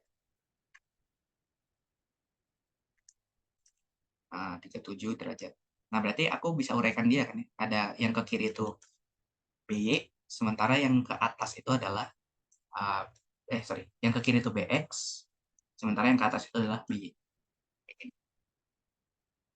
Nah, berarti dari konfigurasi ini aku bisa dapat kalau pakai perbandingan trigonometrinya BX itu adalah B dikalikan dengan sin 37, bukan cos ya. Terus BY-nya itu adalah B dikalikan dengan uh, cos 37. Nah, kenapa bisa kayak gitu? Karena gini aja, ingat, kalau kita punya vektor, sudut tetanya di sini, maka aku bisa geser BX-nya ke atas kan. Kalau geser BX-nya ke atas, nanti aku bakal punya gambarnya jadi kayak gini. Ini B, gitu ya. Ini BY, ini BX. Kayak gitu. Vektor itu boleh digeser-geser. Yang nggak boleh itu adalah arahnya diubah, berarti panahnya, kepalanya kemana ini orientasi diubah gitu ya. Atau panjangnya diubah-ubah. Tapi kalau kalau geometrinya digeser-geser aja itu nggak apa-apa, boleh. Nah, terus sudutnya itu kan dibentuknya ini ya. Nah, ini 37 derajat sini. Berarti aku punya segitiga siku-siku yang sisi depan dari sudut sudut 37 derajat itu adalah BX. Sementara sisi samping dari 37 derajat adalah BY dan sisi miringnya adalah B doang. Nah, kalau aku gunakan perbandingan sin theta atau sin 37, itu kan sin 37 adalah depan per miring. Depannya 37 itu BX. Berarti sin 37 adalah BX per B. Maka aku bisa dapat BX-nya itu adalah B dikali sin 37. Itu juga untuk BY. BY itu kan adanya di sisi samping. Berarti perbandingan yang cocok itu adalah cos theta, karena cos theta itu adalah samping per miring. Berarti cos 37 itu adalah BY per B. Maka aku bisa dapat BY-nya itu adalah ini. B dikali cos 37. Nah, kalau kita masukin angkanya, berarti ini jadi 10 sin 37. Sorry, bukan 10 ya. Panjang B kan tadi 4. Berarti 4 sin 37, sementara B adalah 4 cos 37. Atau dari sini nanti kita bakal dapat 4 dikali sin 37 itu berapa? 3/5 ya? 37, ya, 3/5. Kebalikan ini. Berarti 4 dikali 3/5 sama dengan 6. Berarti BX nilainya 6. Sementara untuk BG-nya itu adalah cos 37. Cos 37 kan 45. Berarti 4 dikali 4/5. Yaitu sama dengan 8. Jadi nilainya kebalikannya gitu ya. Eh, kok 8? Sorry, salah-salah. Aku mabuk. 4/5 dikali, 4 dikali 3/5. Sorry. Berarti 12/5 ya. 12/5 itu berarti sekitar 2,4. Ya enggak? Iya, 2,4 ya. Sementara ini 4 dikali 4/5 berarti sama dengan 16/5. 16/5 itu sekitar 2, bukan 2,3, sorry, 3,2. 3,2. Oke. Nah, ini adalah panjang BX dan panjang BY. Oke, kan panjang BX, panjang BY udah dapat. Terus kalau CX sama CY ya kita bisa tebak aja kan. Tadi aku kasihnya udah dalam notasi aljabar ya. C-nya adalah itu. Maka bisa tebak itu C, kan C-nya itu adalah C-nya itu adalah tadi C-nya itu adalah berapa tadi? Minus 3i ya. Minus 3i minus 4c. Berarti aku bisa dapat bahwa CX-nya itu adalah 3. Sementara C-nya itu adalah 4. Ya. Itu panjang CX itu panjang komponen di sumbu X-nya 3, C-nya itu panjang komponen di sumbu Y-nya 4. Nah, tanda minusnya nggak usah dibawa. Jadi tanda plus minusnya itu nempelnya ke IJK-nya. Dia tuh menunjukkan arahnya tuh, kalau positif I berarti kan ke kanan ya, atau ke positif sumbu X. Kalau negatif I berarti ke kiri atau negatif sumbu X. Tapi kalau ditanya berapa CX-nya, berapa C-nya, itu tanda minusnya nggak usah dibawa. Karena CX dan CY itu adalah besar dari vektornya. Besar dari vektor itu sama aja kayak panjang vektornya berapa. Dan panjang itu nggak ada yang negatif. Ya. Jadi nggak usah dibawa plus minus. Itu. Nah, berarti kalau kayak gitu, sekarang udah kita bisa hitung. RX. RX itu kan tadi nilainya itu adalah AX dikurangin CX dikurangin BX kan. AX-nya tadi kita udah dapat nilainya 6, BX-nya 4, 2,4, CX-nya 3. Berarti 6 dikurangi 2,4 dikurangi 3. Jadi dapat RX-nya sekitar 3 dikurangi 2,4 itu sekitar 0,6 ya. Terus area-nya itu kan tadi adalah AY plus BY minus CY. AY-nya 8, BY-nya 3,2, CY-nya 4. Berarti 8 tambah 3,2 dikurangi 4. Berarti nanti kita dapat sekitar 7,2 area-nya. Nah, kalau kita udah dapat kayak gini, berarti kita bisa hitung resultannya. Panjang totalnya yaitu adalah tinggal 0,6 kuadrat ditambah sama 7,2 kuadrat. Nah, ini ya tinggal hitung aja sendiri ya, angkanya berapa. Gitu. Tapi yang jelas nggak bulat pasti nanti. Nah, ini adalah besar dari resultan vektornya. Kayak gitu. Nah, terus yang kedua, aku nanya juga berapa sih sudut yang dibentuk dari vektor resultannya, sebab kenapa aku nyari sudutnya dan kenapa aku perlu tahu dia terhadap sumbu apa. Nah, aku pengen nyari sudutnya dan pengen tahu juga dia terhadap sumbu apa supaya nanti aku bisa menggambar panahnya dia terhadap kayak gimana. Nah, untuk mencari tadi kan udah aku kasih tahu di awal ya. Kalau misalkan kita punya vektor X, vektor Y, vektor Z gitu ya, dan vektor resultannya, maka kita bisa mencari sudutnya itu pakai perbandingan trigonometri. Dan yang paling gampang itu adalah pakai perbandingan tangannya. Nah, tangan, misalkan sudut yang dibentuk sama vektor resultan itu adalah eh, gamma gitu ya. Maka tangan dari gamma itu adalah sama dengan, kalau tangan itu kan tadi aku gambarnya gini ya. Ini vektor resultan, ini vektor X-nya misal, ini vektor Y-nya. Terus misalkan sudut sudut yang pengen aku cari itu adalah antara yang dibentuk vektor resultan ini dengan sumbu X, ini gamanya. Maka aku bisa definisikan tangan gamma itu adalah RY per RX kayak gitu. Itu kalau misalkan aku sudutnya tadi diukur terhadap sumbu X. Berarti ditaruhnya di sini. Tapi gimana kalau misalkan sekarang aku pengennya sudutnya terhadap sumbu Y? Misalkan sudutnya itu adalah beta. Gini. Kayak gini. Ini sumbu Y. Maka kalau aku pengen nyari sudut beta gitu ya. Maka tangan beta itu adalah tinggal dibalik. Berarti RX per RY. Nah, bebas. Kan aku nanya di situ di soalnya kan ya. Yang aku buat. Dia mau bentuk sudut berapa terhadap sumbu apa? Ya bebas. Kalian tentuin aja terhadap sumbu apa. Nah, terus untuk nentuin besarnya berapa berarti tinggal pakai perbandingan ini aja. Kalau dia terhadap sumbu X berarti pakai yang tangan gamma ini. Kalau dia terhadap sumbu Y sudutnya berarti pakai yang Y. Nah, misalkan aku pengen yang terhadap sumbu X. Yang ini. Berarti nanti aku bisa dapat tangan gamma itu nilainya sama dengan RY per RX. Tadi kan aku udah hitung RY itu 7,2.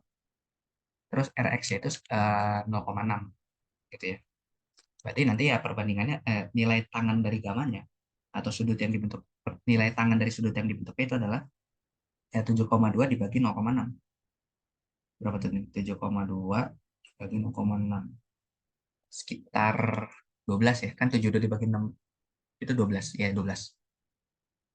Maka nilai tangan gamanya kan 12. Nah, berapa gamma yang menyebabkan tangannya jadi 12? Nah, ini bukan sudut istimewa, jadi harus pakai kalkulator. Itu sekitar 85 derajat ternyata. 85 derajat. 85,2 derajat. Nah, jadi sekarang aku bisa menggambarkan si vektornya itu adalah kayak gini. Vektor resultannya. Misalkan ini sumbu X, ini sumbu Y. Vektor resultannya adalah kayak gini dia. Dia membentuk sudut 85,2 derajat. Gitu. 85,2 derajat terhadap sumbu X. Dan panjang dari panahnya ini, itu adalah sama dengan panjang R ini. Yang bisa aku cari pakai tadi nilai dari 0,6 kuadrat ditambah sama 7,2 kuadrat di akar.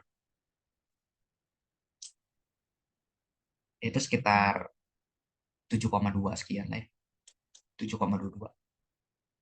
Berarti panjang panjang panahnya 7,22 dan dia membentuk sudut 85,2 derajat dari sumbu X. Gitu. Nah, ini kalau vektor resultannya tadi aku gambarkan secara geometris. Oke. Nah, terus pertanyaan yang ketiga, gimana sekarang notasi aljabar dari resultan? Nah, kalau notasi aljabar itu lebih gampang lagi. Kita nggak perlu capek-capek ngitung sudut dan sebagainya. Nah, notasi aljabar dari si vektor resultan itu tinggal gini aja.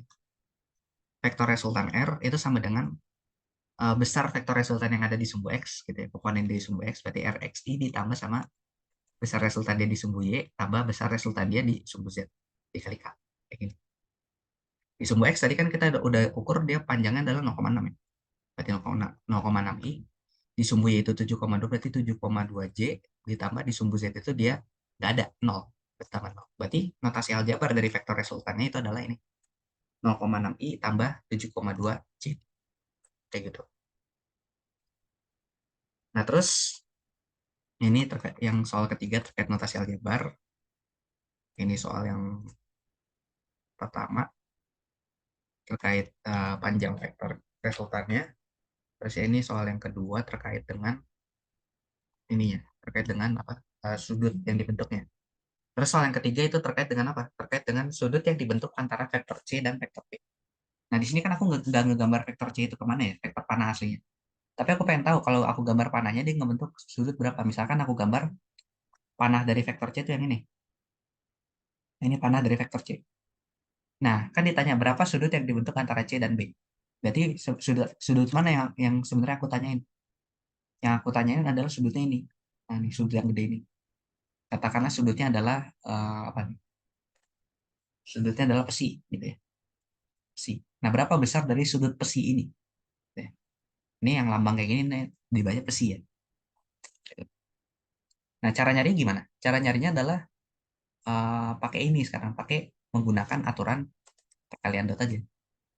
Perkalian dot mana tadi? Nah, kita gunakan aturan perkalian dot. Kita cari perkalian dot yang ini, terus kita gunakan bahwa perkalian geometrinya adalah hasilnya ini. Gitu.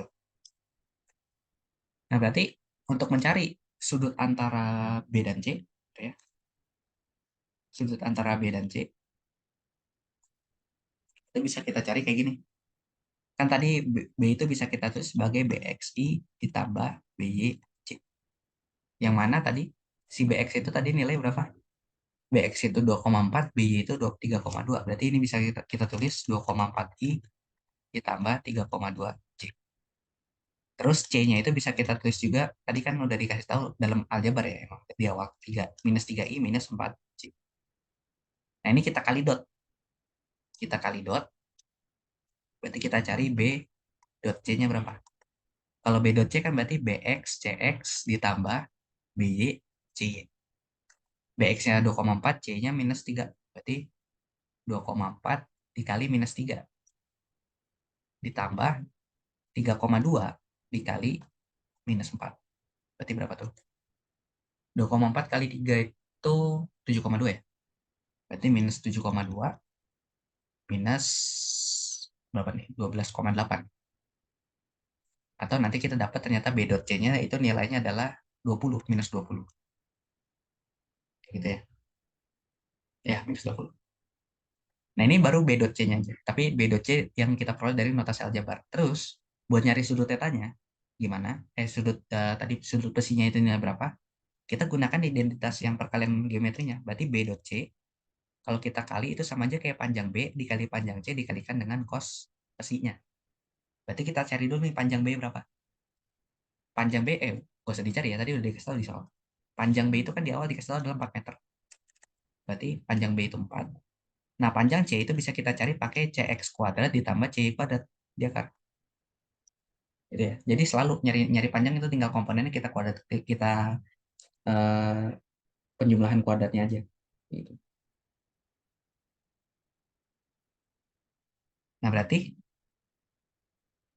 kan dia 3 sama 4 ya. CX-nya 3, C-nya 4. Berarti 3 kuadrat ditambah 4 kuadrat di akar. Berarti nanti dapat C-nya itu adalah ini kan triple Pythagoras berarti 5 ya. Gitu. Berarti nanti dapat ternyata B dot C itu adalah 4 kali 5 dikali cos besi, yaitu 20 cos besi. Nah, terus hasil B dot C yang ini sama B dot C yang kita peroleh dari aljabar tadi, yang itu kita gabung. Kalau kita gabung berarti kita dapat di ruas kirinya misalkan minus 20, di ruas kanan itu adalah 20 dikali cos besi. Berarti nanti dapat cos besinya, itu nilainya adalah minus 1. Nah, cos berapa yang menghasilkan nilai sudutnya minus 1? ambil kemungkinan yang paling kecil aja gitu. Ambil kemungkinan yang paling kecil. Berarti kan cos yang hasilnya -1 kalau di kuadran 2 ya, yang kemungkinan paling kecil. Berarti sekitar 180 derajat. Jadi bisa kita tulis cos besi sama dengan cos 180 derajat. Maka di situ kita punya kesimpulan bahwa besi itu nilainya adalah 180 derajat. Jadi ternyata tadi sudut yang dibentuk antara B dan C itu adalah 180 derajat. Jadi kalau kita gambarkan antara B dan C kan sudutnya 180 derajat ya. Ini X, ini Y gitu ya. Kalau 180 derajat berarti misalkan C-nya kayak gini, maka B-nya itu gini gitu ya. Nah, ini B-nya. Terus sudut yang dibentuk antara mereka berdua besinya itu adalah yang nah, kayak gitu. Oke, ya gitu. Ini terkait dengan sifat-sifat vektor dan ya cara pengaplikasiannya gitu ya sampai sampai ke perkalian dot.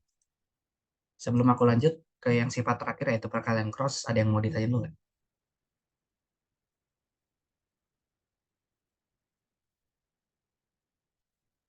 Bentar ya, sambil nunggu pertanyaan aku pengen minum dulu bentar. Oke.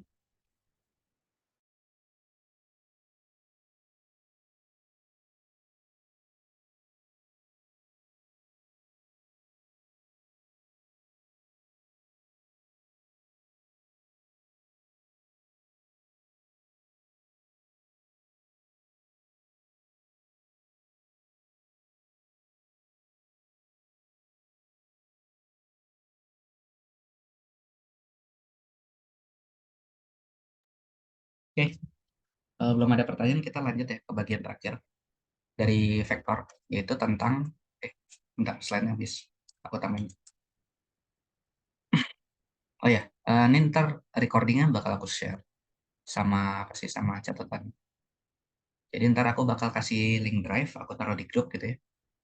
Nanti semua catatan, semua recording dari semua pertemuan itu bakal aku taruh di sana. Jadi tinggal ya bisa diakses aja.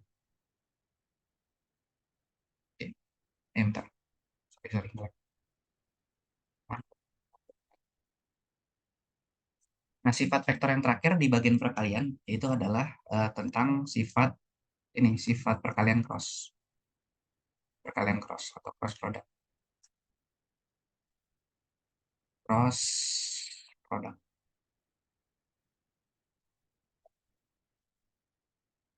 Oke. Nah, di cross product ini itu hasil dari perkalian cross. Jadi cross product itu kan tadi vektor dikali vektor. Tapi hasil dari perkalian cross ini, dari cross product ini nanti bakal menghasilkan vektor baru. Hasilnya adalah vektor baru. Kalau tadi perkalian skalar dengan vektor, itu hasilnya adalah vektor yang sama, tapi tinggal apa panjangnya berubah, jadi lebih panjang atau lebih kecil. Perkalian vektor sama vektor yang dot product dia hasilnya skalar. Nah, kalau cross product ini hasilnya adalah vektor baru.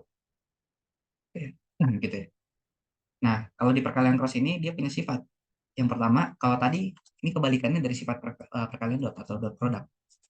Kalau di dot product, tadi kan dia supaya dot product itu bisa kita cari nilainya gitu ya, maka dia antara A dan B itu komponen-komponen harus ada yang saling sejajar. Kalau dia saling tegak lurus, dia nilai 0. Nah, kalau di cross product itu kebalikannya. Antara A dan B, dua vektor yang pengen kita kali cross productnya ini, maka dia harus punya komponen vektor yang saling tegak lurus. Komponennya saling tegak lurus. Nah, ini lambang tegak lurus ya maksudnya. Kalau misalkan dia komponennya sejajar, A dan B-nya sejajar, komponennya saling sejajar semua, ini lambang sejajar, maka nanti A cross B itu nilainya bakal otomatis jadi 0. Balikan dari dot product. Kalau dot product, komponen tegak lurus semua dia 0 nilainya. Tapi kalau sejajar malah ada nilainya. Kalau di cross product kebalikan. Nah, terus cross product, ini kan dia bakal menghasilkan vektor baru. Maka bisa aku tuliskan kayak gini. Ketika aku mengkalikan vektor A dikalikan cross dengan vektor B, itu hasilnya adalah vektor baru vektor C. Ini. Yang mana panjang dari vektor C, gitu ya, itu bisa aku cari pakai panjang A dikali panjang B dikali dengan sin theta. Dan theta ini adalah sudut yang dibentuk antara A dan B. Gitu. Ini A, ini B. Jadi nggak necessarily tegak lurus full 90 derajat. Yang jelas ketika dia masih membentuk sudut tertentu gitu. Berarti kan komponennya masih ada. Kalau kita pecah komponennya masih ada yang saling tegak lurus ya. Maka perkalian crossnya itu kan nol. Gitu ya. Nah, terus sifat yang keempat ini penting, yaitu perkalian cross itu nggak komutatif, tidak komutatif, tidak komutatif. Maksudnya nggak komutatif gimana? Jadi ketika kita mengkalikan A cross B, sama ketika kita mengkalikan B cross A, ya kita balik urutan perkaliannya, itu hasilnya nggak sama. Kayak gitu ya.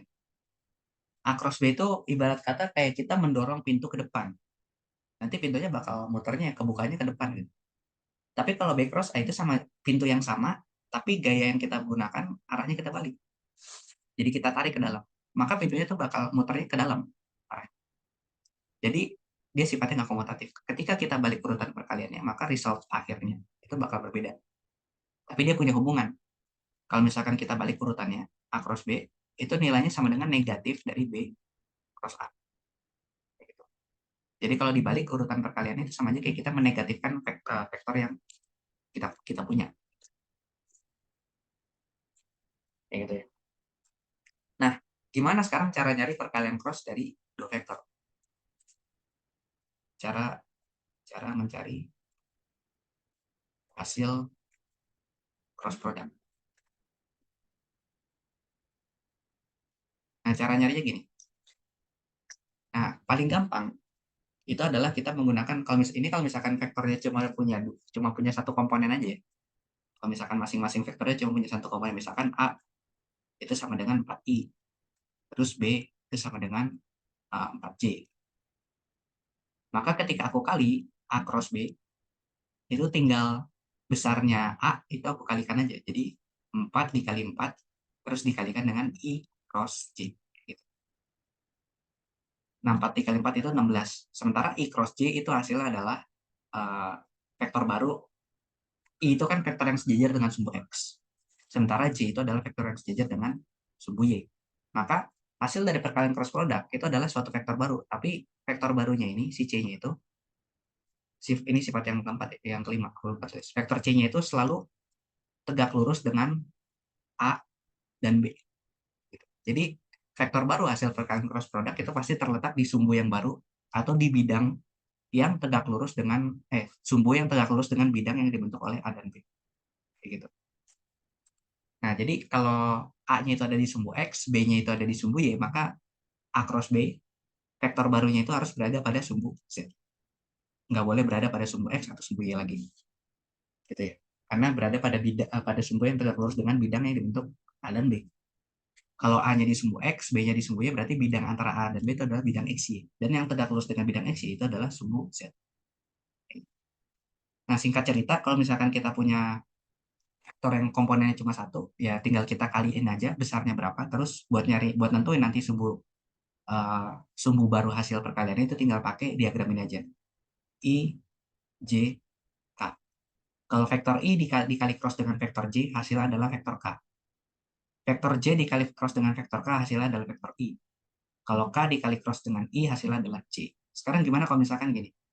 Aku punya A, itu adalah 3i, terus aku punya C, itu adalah 5K. Nah, terus aku kali cross A cross C. Maka ini tinggal besarnya aja aku kali, berarti 3 kali 5. Terus vektor I dan K-nya aku kali cross, berarti I di cross dengan K. I di cross dengan K hasilnya apa? Tinggal aku lihat aja dari diagram ini. Kalau K di cross dengan I kan hasilnya J. Tapi arahnya kebalik, sekarang I di cross dengan K. Kalau I di cross dengan K, berarti hasilnya adalah minus J. Hasilnya adalah J, tapi kita minusin gitu, karena dia melawan diagram yang kita buat. Berarti ini adalah 15 kali minus J, atau minus 15J. Nah, ini kalau misalkan vektor-vektornya cuma punya satu komponen. Jadi gampang, kita tinggal angkanya kita kali, terus IJK-nya tinggal kita cari pakai hasilnya pakai diagram ini. Kalau misalkan dia satu sumbu, kayak contohnya gini. A itu sama dengan 3I. Terus D itu sama dengan 12I. Maka ketika aku kali A cross I, A cross D, itu hasilnya bakal jadi 3 dikali 12 I cross I. Nah, I cross I, ketika vektor yang sama kita kalikan pakai perkalian cross, maka nilainya otomatis jadi 0. Gitu. Itu berlaku bukan cuma untuk vektor unit ya, tapi vektor-vektor yang sama.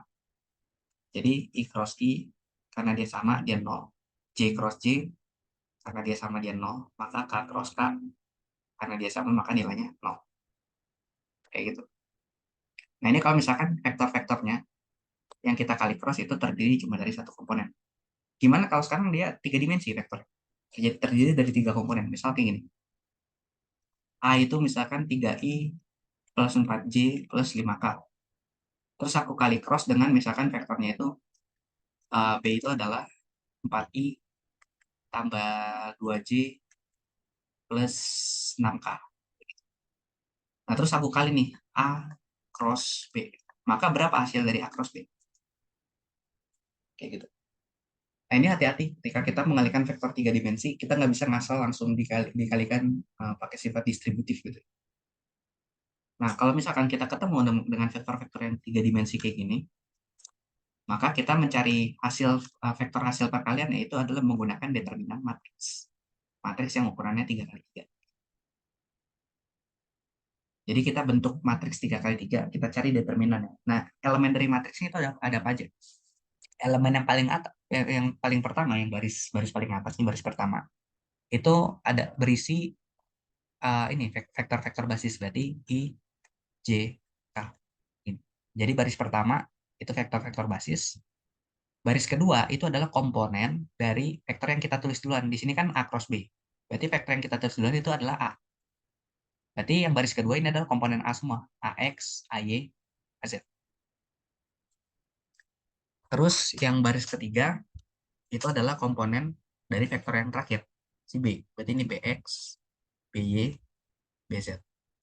Nah, ini tinggal kita cari determinannya sama dengan berapa. Kayak gitu.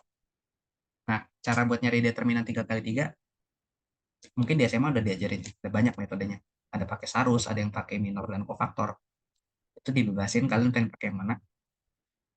Tapi kalau aku prefer untuk ngerjain cross product ya, terutama cross product vektor, itu pakai yang metode minor dan kofaktor. Gitu ya. Kalau pakai metode minor dan kofaktor gimana caranya kayak gini? Aku mengambil elemen baris pertama dari kolom pertama, gitu ya. Elemen baris satu kolom satu, terus aku silang, maka nanti aku bakal dapat matriks 2 kali 2, aku cari determinannya. Habis itu hasilnya aku jumlahkan dengan elemen kedua aku ambil, aku silang, aku dapat matriks 2 kali 2, aku cari determinannya. Atau secara konseptual kayak gini. Aku ambil elemen pertama baris pertama itu kan I ya. I. Berarti aku tulis di sini I. Terus I itu aku kali dengan determinan matriks 2 kali 2. Matriks 2 kali 2 itu elemen apa aja? Si ini aku coret, seret, seret. Kan aku bakal dapat matriks 2 kali 2 yang isinya itu adalah uh, ini ya, AY, AZ, BY, BZ. Kayak gini. Nah, ini aku cari determinannya. Maka itu bakal jadi komponen dari arah I vektor yang baru. Kayak gitu. Habis itu aku mencoret, habis itu aku hapus coretannya. Sekarang aku coret yang baris satu kolom kedua, berarti si J ini. Si J aku coret, terus aku tulis di sini. Nah, tapi J-nya itu aku minusin. Kenapa diminusin? Karena ketika mencari minor dan kofaktor buat untuk nyari determinan, dia ada urutannya. Baris satu elemen satu dia nilainya yang kita ambil itu selalu positif. Baris satu elemen dua kolom dua, berarti sebelahnya, sebelah kanannya itu nilai negatif.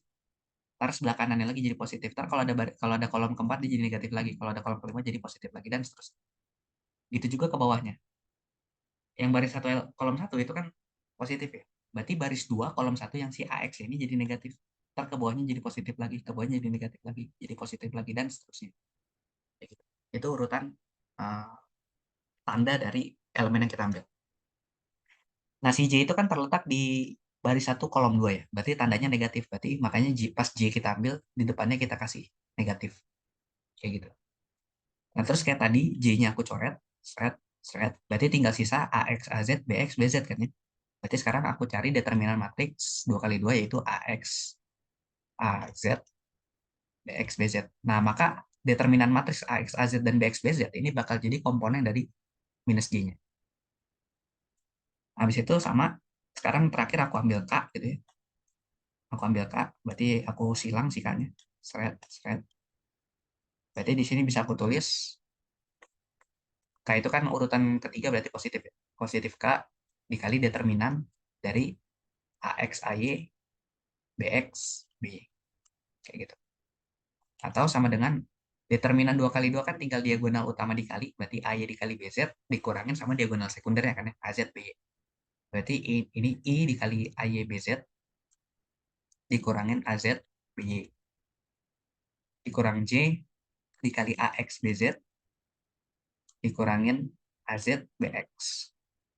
Terus yang terakhir plus K AX, BY minus AY, BX. Kayak gitu. Nah, ini cara nyari perkalian cross untuk kasus di mana dia vektornya kan cuma ada satu komponen, tapi beneran tiga dimensi, ada semua komponen. Nah, sekarang kita coba kerjain untuk yang ini, untuk vektor yang aku kasih. Kan tadi aku kasih vektor 2 ya. Yang A-nya itu 3i plus 4j plus 5k, terus yang B-nya itu 4i plus 2j plus 6k. Nah, berarti kalau dicari, ya tinggal kita kali cross biasa aja ya. Kita kali cross biasa. Berarti A cross B, maka sekarang kita bentuk matriks 3 kali 3. Ini I, J, K. Terus ingat tadi yang baris kedua itu adalah siapa sih namanya? Komponen dari si A. Jangan sampai kebalik nulis komponennya, karena kenapa? Perkalian cross itu kan nggak komutatif. Jadi kalau baris baris apa elemen baris dari matriksnya itu kebalik juga, misalkan AX, Y, AZ malah aku tulis di baris ketiga gitu, maka nanti hasil dari determinan matriksnya juga bakal jadi negatif.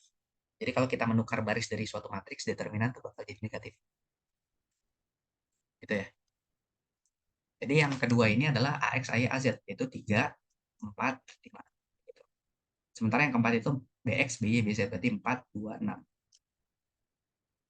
Nah, ini tinggal dilakukan cara yang sama. Berarti aku ambil I sekarang.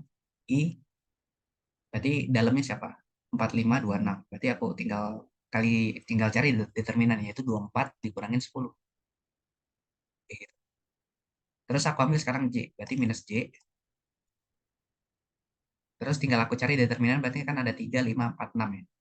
Berarti 18 dikurangin 20. 18 min 20. Plus K. Nah, K itu kan berarti ini aku ambil silang. Berarti ada 3, 4, 4, 2. Berarti 6 dikurangin 16. Berarti nanti aku dapat A cross B itu hasilnya adalah 14I, 18 kurang 20 itu minus 2, berarti plus 2J minus 10K. Nah, berarti ini adalah hasil dari A cross B yang aku cari. Ini adalah vektor baru yang merupakan hasil dari vektor A, cross A dan B yang udah aku berikan di awal tadi. Kayak gitu kurang lebih.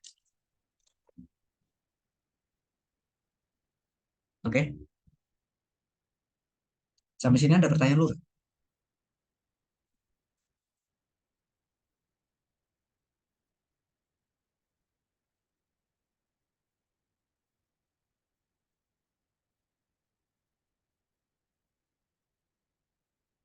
Kayaknya belum ada lah ya. Oke, ya materinya masih gampang, masih ngulang-ngulang di apa? Masih ngulang-ngulang tentang yang udah dipelajari di SMA, jadi nggak bakal terlalu sulit. Nanti di pertemuan berikutnya kita bakal bahas tentang baru masuk ke bab dinamikanya, yaitu tentang sorry, kinematika ya, kinematika satu dimensi, yaitu tentang besaran-besaran kinematika dan juga kasus-kasus yang terjadi di kinematika satu dimensi. Baru kalau sempat nanti kita sampai ke kinematika dua dimensi dan juga kasus-kasusnya. Oke, kalau misalkan belum ada pertanyaan, mungkin aku cukupkan dulu sampai sini materi kan udah ya jam 9 juga. Untuk rekamannya nanti bakal aku upload dan juga catatannya bakal aku kasih. Tinggal tunggu aja nanti kalau udah selesai diupload bakal aku kabarin. Oke. Bentar mana ini kursor ini. Oke, yaudah.